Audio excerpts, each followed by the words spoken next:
Welcome, everyone, and thank you for joining us today. My name is Paul Donahue, and I will be your host. We ask that you please keep your device muted during the session, and if you have questions, please direct them to me via the chat function. We'll do our best to answer questions at the end and to follow up with any unanswered questions via email. As I think you know, these Tech Talks have been designed to provide straightforward insights into radio frequency components, the related technology, and the extra design and engineering value that is added by a custom manufacturer such as Quantic TRM. To begin today's session, I am once again pleased to introduce Quantic TRM's Chief Technology Officer, Shaun Moore. The author of 2 U.S. patents and a number of white papers and technical articles on passive microwave technologies, Shaun has been with Quantic TRM since the late 90s, and his passion for the job and for solving problems has only increased over the years, especially when it comes to resolving our customers' design and engineering challenges. So welcome, Shaun. Can you share an overview of today's topic and your objectives for the session? Yes, thank you, Paul. What I'd like to talk about are applications for missile systems.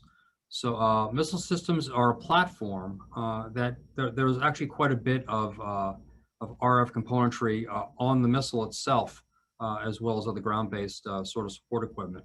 The missile is no longer just a rocket that goes where it wants to go. It's actually controlled, and as a result, it needs data links as well as other information gathering mechanisms to be able to have it have a successful mission. So the things I'd like to talk about today really are the big buzzword today is hypersonic missiles, and really what is the difference between a ballistic missile and a hypersonic missile. I'd like to talk a lot about really where TRM's components are used on missile systems, and then go through some TRM differentiators, and then wrap it up as a summary.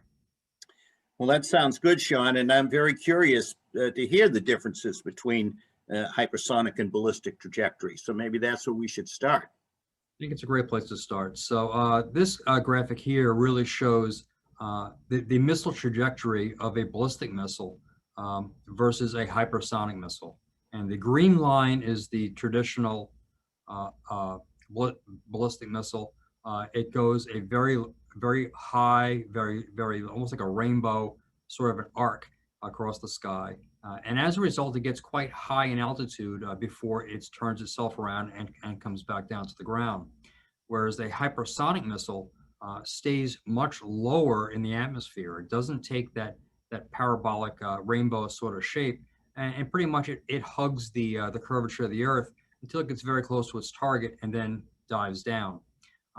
The big difference really from a strategic standpoint between a ballistic missile and a hypersonic missile is where can a ground radar detect the incoming missile. As you see on the graphic, the ballistic missile gets intercepted far before the hypersonic missile because it is much higher in the atmosphere. Therefore, a ground radar can see it much sooner. So there's more time to react to a ballistic missile than there is a hypersonic missile. So really, that is the big to-do about hypersonic missiles, is that they can be launched, remain essentially undetected until they are ready to deliver their ordnance. Whereas a ballistic missile, there is a much longer time from a time that the missile is detected from a time that it delivers its ordnance. And really, it's a relative amount. When I say much greater time, we're talking about maybe 10 minutes for a long-range missile. But 10 minutes can make a big difference as far as to how you react to that coming in. So that's why the big emphasis these days on hypersonic missiles, because we can really bring up the element of surprise when these missiles are coming in, and make it much harder to defend against. Well, that makes sense, and I have a suspicion there's even more to this story. Well, there is, and then really the architecture of what you see there for the ballistic missile on the left, really is it's a traditional missile shape. It is a round missile. It's basically it's your traditional rocket sort of shape. That particular one is is being fired off of a mobile launcher, although any variety fits the definition of a ballistic missile. Hypersonic missiles, on the other hand, because they are lower in the atmosphere, and instead of traveling more like a rocket, like we're sending something to space, because actually a lot of ballistic missiles do actually go out of the atmosphere and become spacecraft for a short period of time. Hypersonic missiles stay in the atmosphere, and therefore there's always air around them. Therefore, they're treated more like supersonic planes. And as you can see with the rendering on the right, that these are indeed, they do have wings because they are flying in the atmosphere, and therefore they tend to be a little more plane-like than missile-like, even though they're traveling at very high speeds. And they are doing essentially the same job as a ballistic missile in delivering an ordnance. Okay, that certainly makes sense. What sort of missile applications make use of TRM components typically? All right, so there are several systems where TRM has very strong applications for. The first and foremost really is telemetry. First, a little bit of definition about what telemetry is. Telemetry is the collection of data at a remote location and then transmitting that data back to a receiving location. For missile systems, what this really amounts to is that it collects data on the missile. There are sensors on the missile that tell it where the missile currently is, where its target bearing is, where its speed, other environmental things around the missile, such as temperature, acceleration, vibration, all these things that somebody who's steering the missile to where it wants to go needs to know. Conversely, there are commands that are sent back up to the missile for things like target location, or whether or not the decision has been made to abort the mission, and those commands then get uplinked to the missile. So there's a lot of data that gets sent back and forth from the missile to the ground stations who are controlling it, and all of these systems are called telemetry. So TRM builds parts for telemetry components. Now, looking here as far as what we have here for common telemetry bands, a little surprising, I think, for most people, the fact that these are not really very exotic high-frequency bands. You see that there's a band in UHF. There's a band in L band. We have another frequency band in S band, and then one in C band. None of these are terribly exotic. None of these also are terribly broadband. But then again, they're all quite important. TRM has built components for missiles in all of these bands, but I think the vast majority of ones that we built have been in S band. But it is a very common sort of a part, actually, as far as what we can actually build for these parts. So the reason why we need parts, power dividers and those such for a missile telemetry, is because the missile's yaw plane, and this is specifically about a ballistic missile. The orientation of the missile to the ground station is not always predictable. Since the missile is very often rotating in the yaw plane as it flies, you need to have good coverage in that plane. And what I mean by the yaw plane is out to the side of the missile. A single element on the side of a missile really only looks in the direction where that antenna can see the outside. So in order for it to cover a full 360-degree circle, typically you have to put at least 2 antennas on a missile, one on either side, so that you can get good coverage in the entire yaw plane. Depending on the size and the shape of the missile, that may change a little bit, but that's typical. And therefore, if you're going to be feeding multiple antennas from a single transceiver, you need some sort of a beamformer in order to be able to accomplish that. Okay, and could you maybe expand a bit about these feed networks? Sure. So there's several very basic feed networks that work quite effectively for creating these beamformers. The first one is just a power divider. A two-way power divider will work back from the transceiver, and you could then feed 2 antennas in phase with each other. And like I said, now for creating an antenna pattern in the yaw plane, this is quite effective. It's actually quite popular to do something actually this simple. It's literally just a two-way power divider. Now, in the opposite sense, you can also have a power combining network from a single antenna. This is less popular, although it is something that, again, a single two-way power divider can accomplish. Okay, and if there are in-phase networks, as we see here, I suppose then that there must also be out-of-phase networks. Is that right? Yes, that is. So the next example here is using a 0-180 hybrid, feeding the delta port of the hybrid in order to be able to generate a 0-180 phase network for the antennas. For certain applications, this is quite effective, and this is an application that is a little more applicable, for example, to a hypersonic missile than a ballistic missile, because if you have two monopoles and feed them out of phase, you create a dipole effect, as opposed to a which since the missile is not rotating, you can then get energy farther out to the sides. So it is a common technique to use for something that is not going to be spinning in its yaw plane. A hypersonic missile does not do that. Therefore, this sort of feed network would very likely be a little more applicable to a hypersonic missile than a standard ballistic missile. Okay, and tracking systems seems to be a topic that I hear discussed a lot. Can you explain a little bit about that? Sure. Now, the next big piece is once you get data off and on of the off of the missile, and again, these are all location, speed, where its target is, where the missile thinks its target is. All of these things are all data that has to go back and forth. And again, with a simple with a simple sort of antenna mounted on the side of the missile, that data can get back and forth using a simple beamformer. Another beamformer that is used quite often in tracking missile systems is a monopulse comparator. Now, I spoke about monopulse comparators back a few sessions ago. We're talking about beamformers.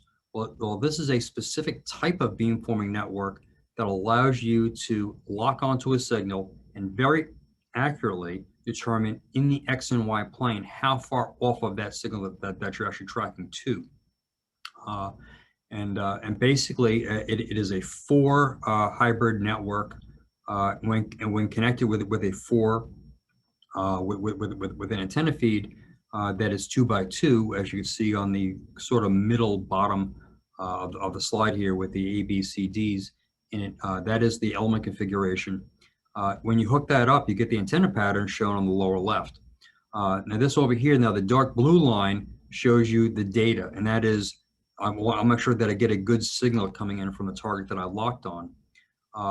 The kind of purple line that's there really gives you, what you want to do is you want to keep that in the null while you have a good positive data coming in. That tracks both delta as and delta L, and as a result, you can very accurately point the missile exactly at the source of where that tracking beam is coming from. Therefore, this is a very popular way to go in there, fairly low cost, to go in there and be able to effectively guide the nose of the missile exactly to the source that is tracking to. So this is again a very popular application for us for sort of a missile tracking system. Okay, and then are there instances possibly when some sort of power combiner might be necessary? Exactly, Paul. You read my mind. That's the second half of the tracking radar. Is that not only do you have to be able to have a beamformer that will track really where the signal is coming from, and also what the error is from the reflected signal. Really, radars traditionally need high power amplifiers. So on a missile system, things that develop high power, you need good reliability. Over the past several years, advancements in GaN technology have really allowed for a very high power density in a very small package, which really has led to the ability of a GaN amplifier when used in parallel with other gain amplifiers, basically building a network of those and using a power combiner to be able to generate enough power to be able to effectively replace things like traveling wave tubes and other sorts of less reliable high power sources for the radar itself. So TRM, like I said, has had very good success in building these high power combiners. So I see combining networks here. How about, are there times when you'd use a divider combiner network? Yeah, the divider combiner network, like it's on the screen right now, Paul, really is what I'll say is the kind of the classic application for a gain amplifier system. Over here, we have the low power input. We use very often for these sorts of networks 90-degree hybrids for the power divider, and then using a complementary hybrid for the power combiner is very effective, both from a power loss standpoint as well as really very compact and thermally stable sort of design. Since there's no internal resistors in the combining network whatsoever, like I said, from a thermal standpoint, this also is a very effective network. So when you get into these high power combining networks, especially with sort of this GaN is these other solid state sorts of power amplifiers, these sorts of combining networks are very effective, and really I think it's been a good application, a good solution to problems. And TRM has done this with several high power customers in the past. Okay, well, thanks for that. I seem to recall from your presentation on designing for space that there are a lot of times when validations and inspections are required to make sure that performance will be reliable when exposed to environmental stress. So if that applied to space applications, I'm thinking that given the places missiles might go, there might be some environmental considerations here as well. Absolutely. You know, missiles have the same rough ride, if not rougher than a lot of spacecraft. So really, there are things that we have to be very cognizant of as we're doing the design. Sometimes these missiles have very significant shock values and vibrational values, really just on launch and during flight. So depending on the technology that we use for the individual components, we'll do things like an encapsulation of individual components to make sure that we don't have any shock or other sort of mechanical failure issues. We will go in there and we will add members if we have to internally to stiffen structures to reduce transmissibility, to make sure that we can survive these higher levels of shock and vibration. Mounting provisions tend to also need to be beefed up to make sure that we can survive these higher levels of shock and vibration. In addition to that, operational temperature is a concern always for these sorts of applications. It does get, especially for the higher altitude ballistic missiles, it does get cold. Hypersonic missiles, it does get hot. So we have to make sure that we select the materials that are appropriate for those sorts of applications. Wow, and are there additional environmental issues? You know, like I said, shock and vibration are really the two big ones, really, you know, that we deal with, and basically what we have to do is we have to go through there and make sure that we really make sure that you know that we encapsulate these devices, and that we handle all those environmental sort of applications going through there. Okay, so during some of the previous tech talks, you've also shared some of the specific innovations that you and your team have to incorporate into the manufacturing process so that the components ultimately meet specifications. Can you tell us a bit about some of these differentiators that relate to missile applications? Sure. So, you know, what TRM really, you know, strives itself at being is, you know, we're a solution provider. And as such, we take components that we build, passive microwave components, power dividers, power combiners, couplers, hybrids, and those sorts of components, and we package them in such a way that they're robust to be able to survive the exact environment that they're required. If it's a very high shock level, we make sure that mechanically that we build the part so that it will handle those shock levels. If it has a particular high power required, we make sure that we guard against corona and all the other things, and heat and thermal dissipation. Something else that TRM does is we're very happy to go through and test and provide the objective evidence that the parts meet those requirements, and not just a push the button and say, believe me that they will actually go ahead and survive those environments. The proof is in the pudding, and the proof is in the data. So we very much are routinely providing the objective evidence that we do meet all those environments.